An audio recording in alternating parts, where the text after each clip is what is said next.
ऋषिकेश भारताच्या उत्तराखंड राज्यातील एक हिंदू तीर्थक्षेत्र. गंगा नदीच्या किनारी हिमालयाच्या पायथ्याशी वसलेले या पवित्र स्थानाची ओळख हिमालयाचे प्रवेशद्वार, जागतिक योग राजधानी, देवभूमी इत्यादी म्हणूनही आहे. चला आजच्या या धार्मिक प्रवासाचा अनुभव घेत या देवभूमीचे महत्त्व जाणून घेऊया.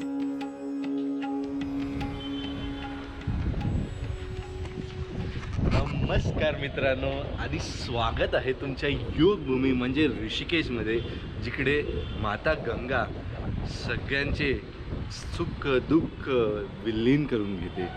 हा आपला अख्खा दिवस खूप भारी आणि प्रसन्न जाणार आहे, कारण अख्खं ऋषिकेश एक्सप्लोर करणार आहोत. आणि शेवटची जी गंगा आरती होणार आहे ती मिस नक्की करू नका. व्हिडिओ शेवटपर्यंत बघा आणि आवडलं असेल तर नक्की लाईक आणि शेअर जरूर करा.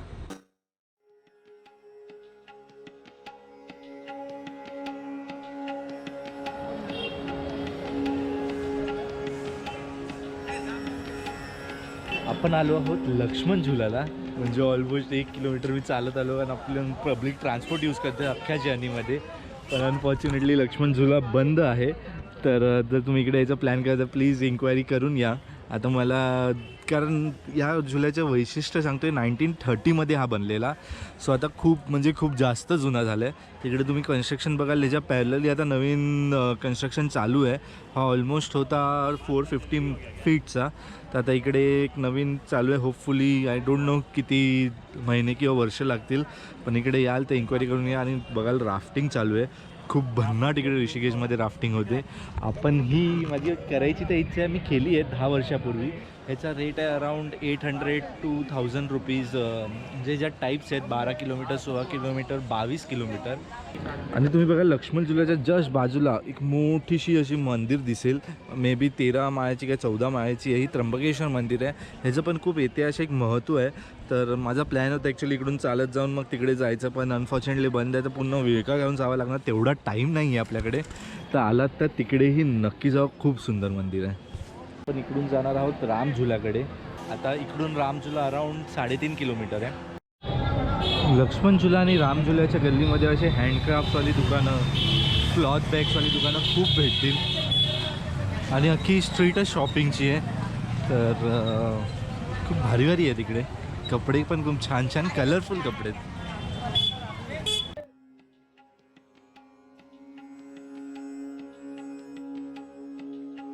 फायनली आपण पोचलो आहोत राम झुल्याला.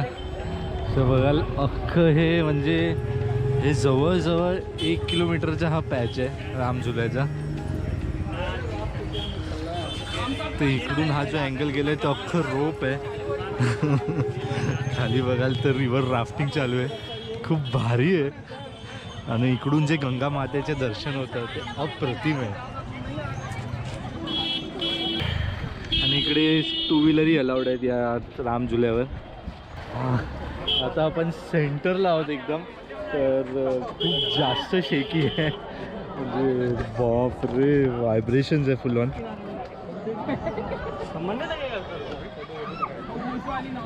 जे केबल्स बघू शकता तुम्ही, किती स्ट्रॉंग केबल्स आहेत. जो एवढा मोठा पॅच, जवळजवळ 800-900 मीटरचा पॅच आहे तिकडून तिथपर्यंतचा. आणि हा होल्ड केला का या केबल्सनी. आणि आपण आता त्या पॉईंटला जाणार आहोत. तिकडे काइंड ऑफ बीच आहे, बीच नाही बोलू शकत आणि नदी आहे, पण छानशी अशी वाळू आहे, बीचसारखं आहे. आणि तुम्ही पोहण्याचा आनंदही लुटू शकतात, कारण इकडे थोडे करंट्स लो आहेत, म्हणून रिव्हर राफ्टिंगमधून पण लोकांना खाली उतरवून स्विम करण्याचा मौका देतात. या लक्ष्मण झुला टू राम झुलाच्या मध्ये करंट्स थोडेसे स्लो आहेत, तुम्ही बघू शकता. आणि गंगा माताच्या किनारीच खूप सारे असे ट्रस्टचे पण हॉटेल्स तुम्हाला भेटतील. सुंदर आणि काय भारी व्ह्यू आहे ना, डायरेक्ट हा व्ह्यू असेल.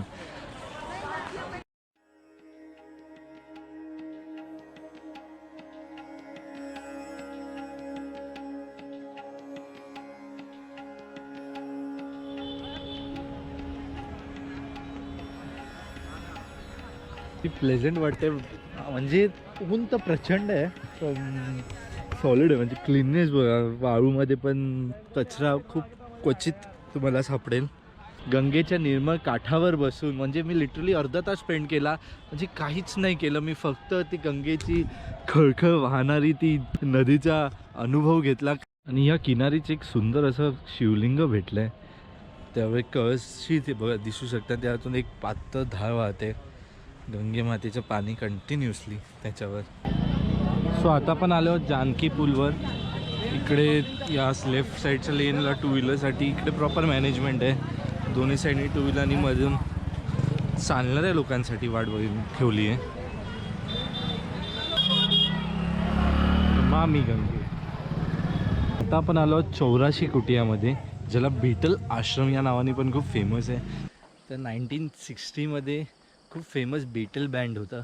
जेव्हा त्यांना एक ऋषिकेशचं महत्त्व समजलं तेव्हा ते इकडे येऊन राहिले, ध्यानसाधना केली आणि मग त्यातून एक भन्नाट असा दी व्हाईट अल्बम ही सिरीज काढली. सो हे छोटे छोटे रूम्स बघाल, हे सगळे संन्यासी लोकांसाठी बनवलेले.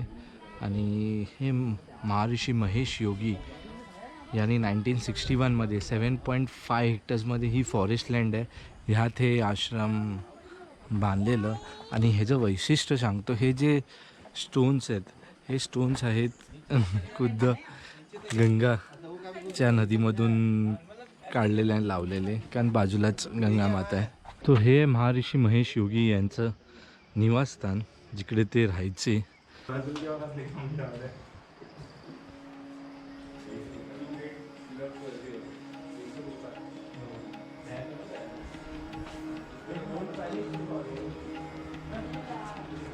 सो हे आहे वेद भवन, कन्स्ट्रक्टेड इन 1976. तर ही रूम वापरली जायची as a lecturer room for conducting the courses.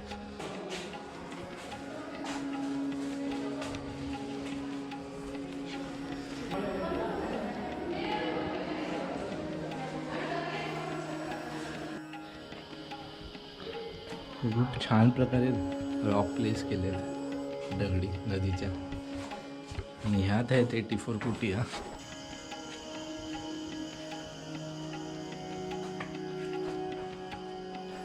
तुम्ही इकडे रूम्स बघू शकाल, तर हे छोटे छोटे 84 सेंटर्स आहेत.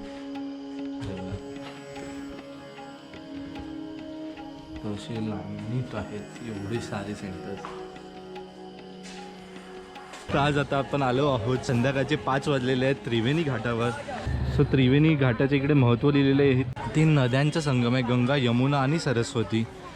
तर हे बेस्ट प्लेस आहे जर तुम्हाला आरती एक्सपिरियन्स करायची इकडे बसून, पण आपल्याला शूट करायचे म्हणून आपण साईड अँगल मी ट्राय करूया कुठे आपल्याला जागा भेटते.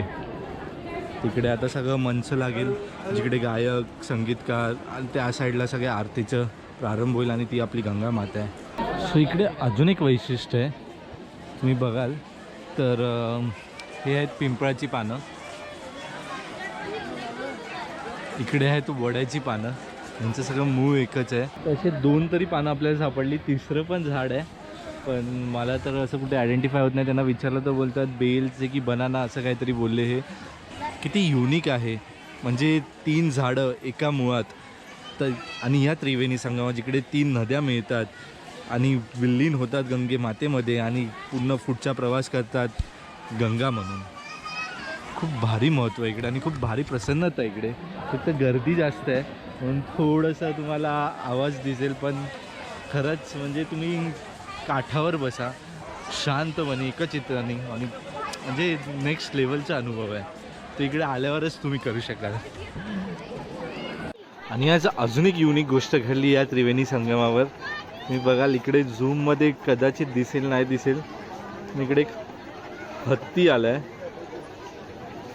आय डाऊट कॅमेरामध्ये हा कॅप्चर होत असेल,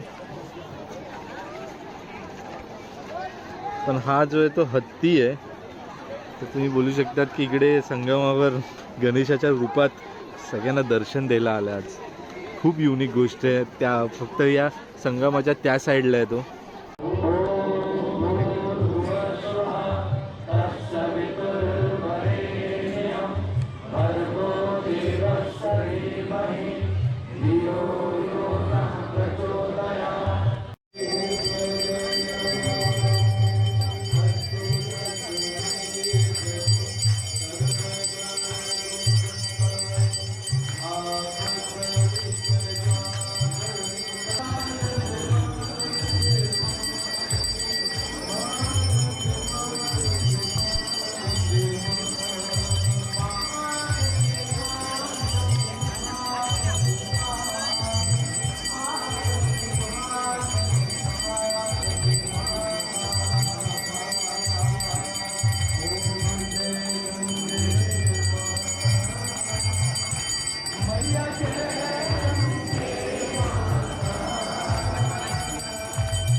नक्की अनुभव केला पाहिजे प्रत्येक माणसाने आपल्या जीवनात एकदा तरी ही गंगा आरती या पवित्र स्थानाचं दर्शन घेतलं पाहिजे, पवित्र गंगेचं दर्शन घेतलं पाहिजे. आणि ह्याच नोटवर आपण आपला हा ब्लॉग एंड करत आहोत. खूप जास्त इमोशनल झालं, म्हणजे लिटरली शहारे उभे होतात जेव्हा आरती चालू असते, जेव्हा लोक नाचत होती.